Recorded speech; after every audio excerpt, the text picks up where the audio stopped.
Okay, going to get into an unboxing. This is the new Group B Night Stage 4 from Autodromo. They've been kind of an OG in the microbrand space for a while, and out of all their watches, personally, I really like the Group B. I like the history behind the Group B racing, a lot of cool rally cars. Yeah, back in the 80s, I'm up from the 80s, and I like their style. They've had some very 80-ish colors, most notably like the Corsica blue, very Miami Vice with the bright pink and blue color tones in the dial.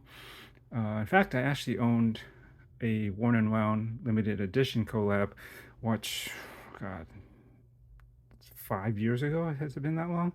I think it was roughly around 2018. If I'm not mistaken, it was 2019. I want to say it was 2018, somewhere around there. Pretty cool. It's a special all matte finish.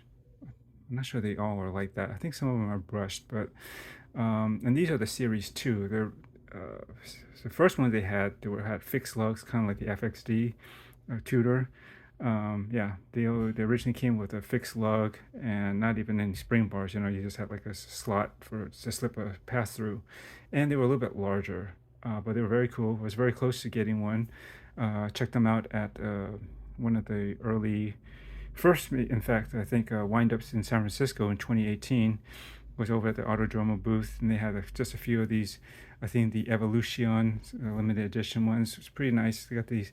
They kept like the machine brush finish on those, and a couple of strap options, and it was cool. But I just felt that that style was a little bit wide for my wrists, and the way it wore with the. I didn't really care for the fixed lugs personally. I wanted to have more options, so I didn't do that. But I think I was talking to Bradley, the owner of Autodromo, and he had mentioned I think he's going to have some new version of that, the Group B, and it will have spring bars. So I waited, and they did come out. I wanted the night stage, the original night stage, I guess, would be one.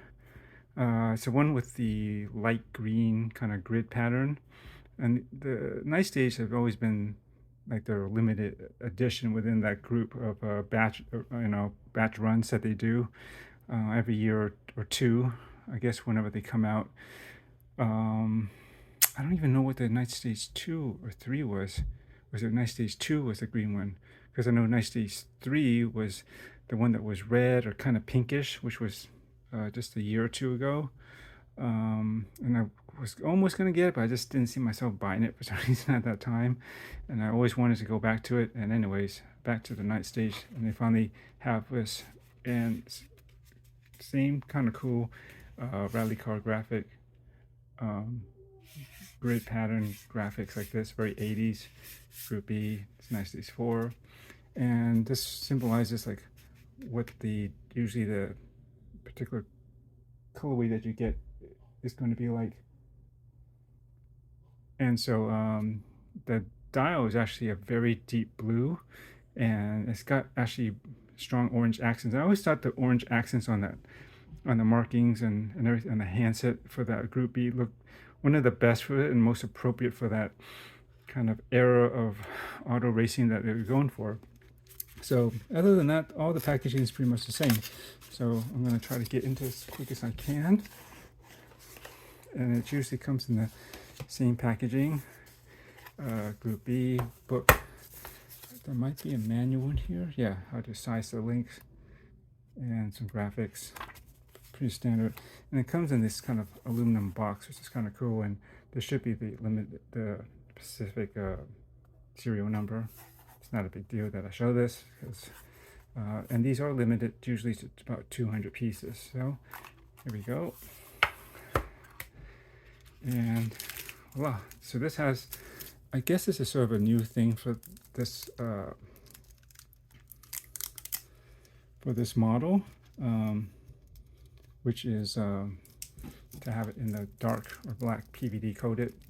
And it's a mix of stainless steel. I believe the mid case, it's funny, they don't really specify, but I'm pretty sure it's the mid case and the bracelet that are all always been stainless steel.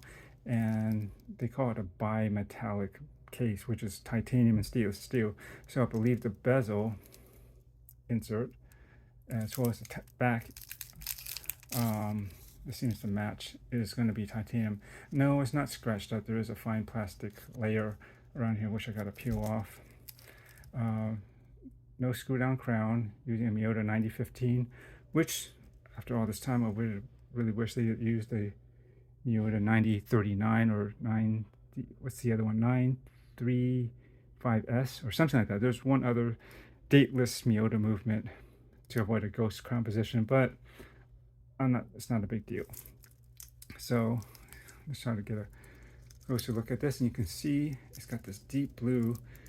For the most part, a lot of times it'll show up as black and, you know, this orange yellow. It actually looks more yellow in here, this video, but it really is more orange in person. And but yeah, it's got this nice, I like that it has this deep blue that kind of just radiates at a certain lighting. I think that's pretty cool.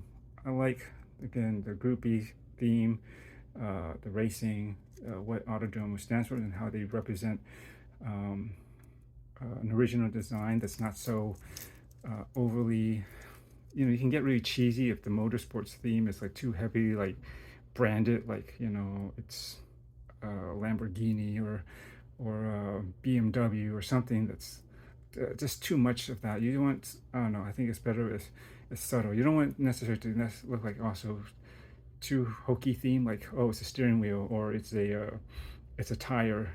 I've seen watches that look like that, and okay, maybe if you're into that, sure, but that's a little bit too on the nose. This does have a reminiscence of a sort of a tachymeter or speedometer or some sort of gauges inside a race car, but it's not like, you know, really specifically like direct, you know, look to that, which is cool.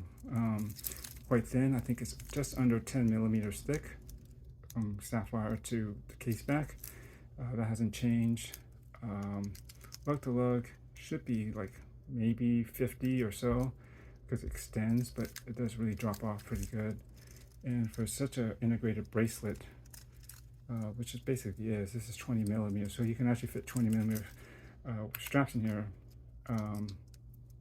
That'd be pretty cool to be able to switch it out. Besides, you can go pass through a signed crown. It does have loom.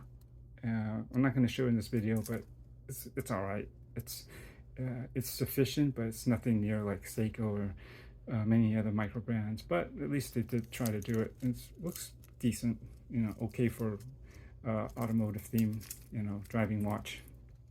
And they always have the two screws that are perfectly aligned and centered. And yeah, I think this looks pretty cool. I'm looking forward to trying. Oh, I was saying, these really taper in a lot, more so than a lot of other integrated bracelet watches, because they tend to go even wider than the said whatever, like a normal strap coming off of here. They tend to flare it out to fit a wider case and integrated lug kind of design. So it can't, even at a supposedly smaller wrist, you know, size, this is 39, even a 40 can feel a bit overwhelming because of how wide the case and lug going through the bracelet can look like, especially when it's very angled off of there. It's kind of hard for me to explain right now, but trust me, integrated bracelets can be a bit of a finicky fit. But yeah, looking forward to sharing more of this. So that's basically it. I'm not going to unwrap this, but you'll definitely see more of this in the time to come.